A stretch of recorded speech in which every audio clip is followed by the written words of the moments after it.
Yeah, Jim Hart here again. There was another comment on the channel earlier today. Somebody that seemed to need to leave 3-4 comments on one video and maybe 8 in, I don't know, seconds of each other. But the person was saying, among other things, that there was an aggregate there, but it wasn't really, it was highly contradictory. And they were saying that they really thought that they wanted to gray rock their own mind, to the video I did about that. Because people with BPD cannot destroy your mind unless you rather let them, and even then, what's that mean?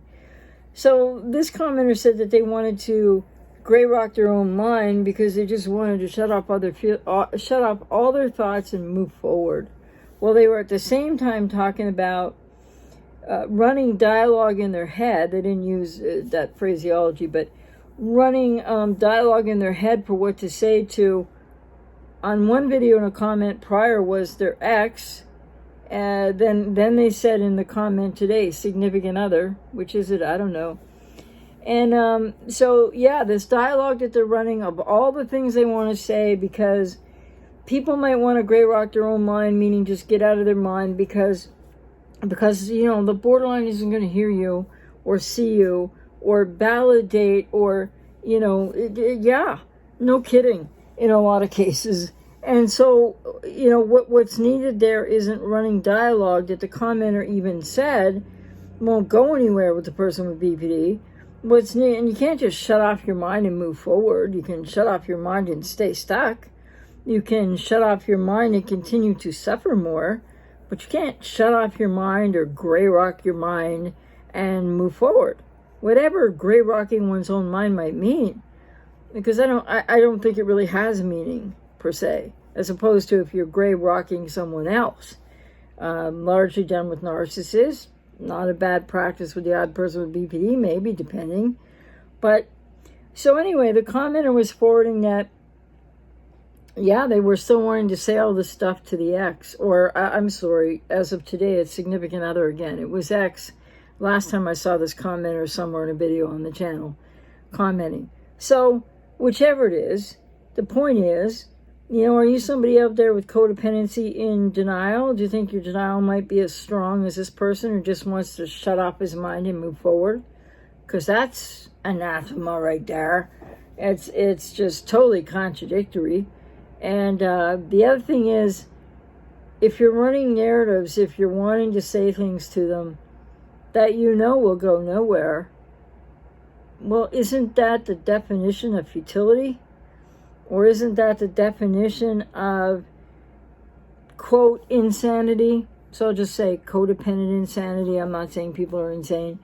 Doing the same thing over and over and expecting a different result. What's up with that if you're somebody who's still in that space? Like if you're not brand new to this and, you're still in the space of, but, I want them to know how they hurt me. I want them to know how they affected me. I want an apology. Good luck with that. You can want and desire, and you might have a lot of needs left over after this relationship or a relationship with somebody untreated with BPD. But you can want all you want. And then the commenter also did say something about no closure. Well, this isn't brand new news. And I feel for you in a way, but then again, you're not helping yourself out.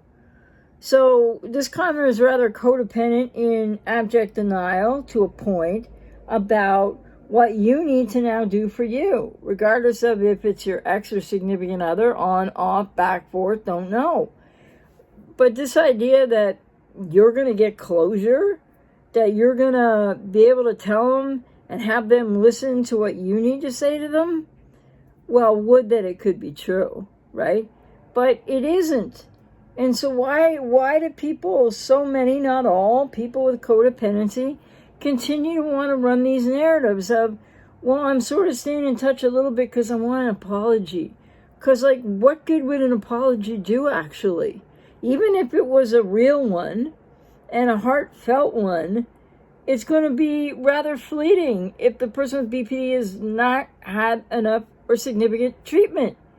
So, I understand people's wanting of these things, closure, to say what you need to say, to get heard, for them to understand how they hurt you, all of those things and more. But it's really only codependent denial and continuing to keep yourself, at least whether you reach out to do this or not, but you're keeping yourself in a cycle spinning that now the person with BPD has very little to do with. They had all to do with it in the first place, a lot, and they are responsible for that. But people with codependency got to realize once it's over, whether they ghosted you or whether you left them or whatever happened, when it's over, you need to work on it being over. That means, not that people aren't going to still be wondering about closure and having difficulty running narratives and still wanting to be heard and maybe trying to stay in some contact hoping for an apology. But all you're going to get with an untreated person with BPD is more hurt, more pain, and more cycling. Is that what you want? Because people can accomplish that, not always, but sometimes.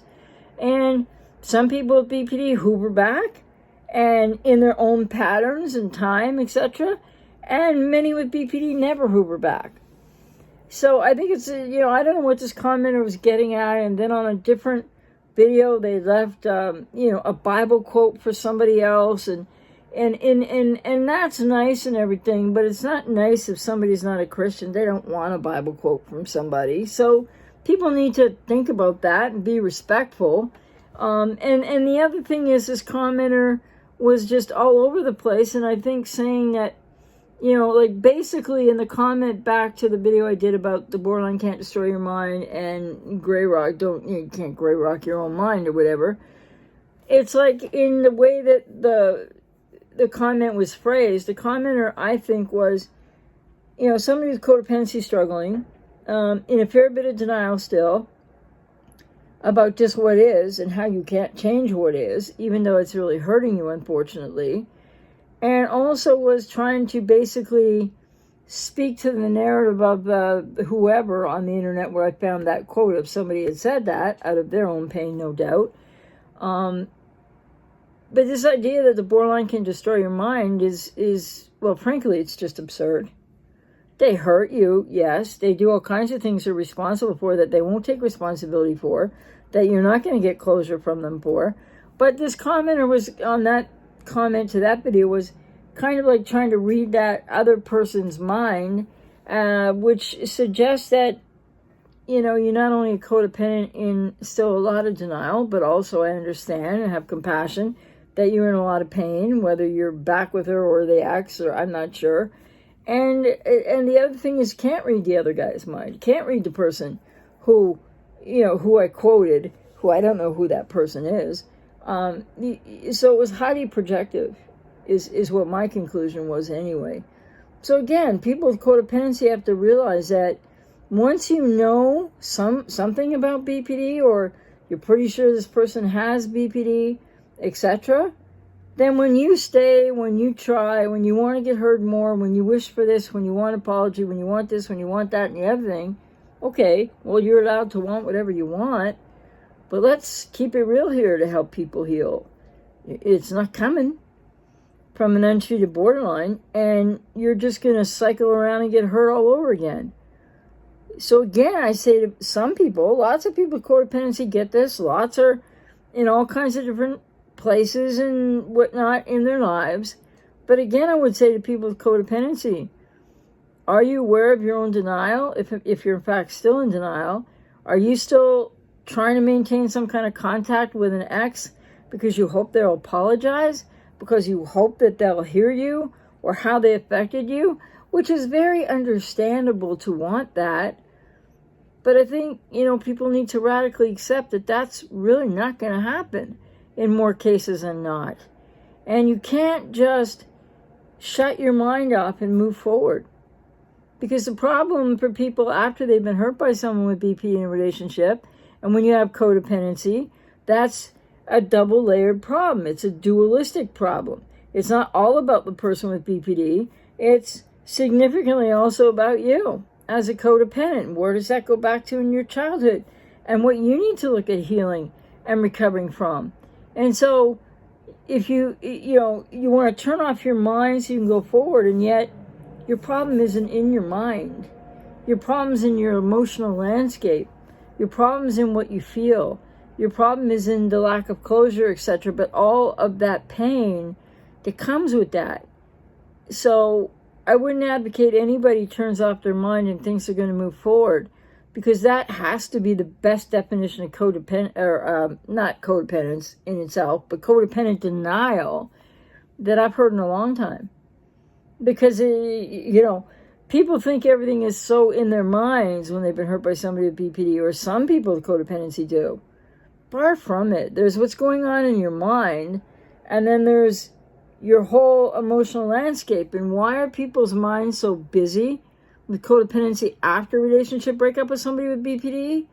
Because you're still trying to avoid at all costs your own emotional landscape and your own feelings. So as I've said in videos before, when is it going to be your turn? When are you going to lean into the pain that you need to face, that isn't only the pain that you were caused perhaps by someone with BPD, but that you had before you met this person, that's in your unconscious, that's in your wounded inner child. And all of the wanting of the closure, and the wanting of the apology, and the wanting to be heard, and the wanting them to acknowledge what they did to you, it's not really to get an ending. It's not really to get closure. It's to see if it can work out again. It's denial. And it's putting yourself in a risky position, emotionally speaking. And so people need to really understand that when these relationships are over, they're best left over. Full no contact. Turn into dealing with yourself is what codependents need to do. And it's not simple. It is not a short-term process, and most people need help with it. It is a very deep healing and recovery journey from not only the cluster B relationship, but also what happened in your childhood, which is exactly why you got into that relationship with a person with BPD in the first place. So just trying to keep it real here with codependent denial from a commenter that had a whole lot to say all over the place today, and it was all contradictory.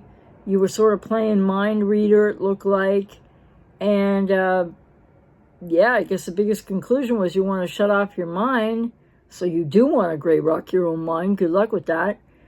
It's only going to make you hurt more. It's only going to contribute to your pain. It's not the way forward. So I hope people with codependency will think about this, because there's a struggle after these relationships end, and it takes time. But if you're not at least starting to adjust what you're waiting for, wanting, or having some contact with the ex for, that's not going to come. Or if it comes, it's going to be a slippery slope to going around again. Because so many times when codependents say they want closure, there's an element that people can definitely want closure, but you're usually not going to get it from a person with untreated BPD or not significantly well-treated BPD. And so it's time to surrender to what you can't control. But the reason why that's so hard for people with codependency is because you're still in this place in between the person with BPD and what's happened there, and your own pain from childhood, and that you've been dealing with for a lifetime, but maybe not consciously. You're still not going there. And when you're not going there, you're going to still focus on the cluster B. And that doesn't make them powerful. That just shows people what people with codependency need to become aware of from that is your own learned helplessness, and how you're vulnerable. And yes, you're hurt, but it's not about the person with BPD having power over you anymore, unless that's a narrative that you choose for yourself and buy into. So people with codependency in these most difficult times and transitions need to realize you have to take full responsibility for yourself, not what that person did, but this wanting closure, seeking closure, being in contact a little bits here and there, waiting for an apology, thinking any of that's going to come, or even if it came, that it would be meaningful or that it would give you closure. You can't get closure with the ex with BPD because you don't have closure for the reason you got with them in the first place. And that's your responsibility as a codependent to find. So I hope that was helpful to somebody today. Take care.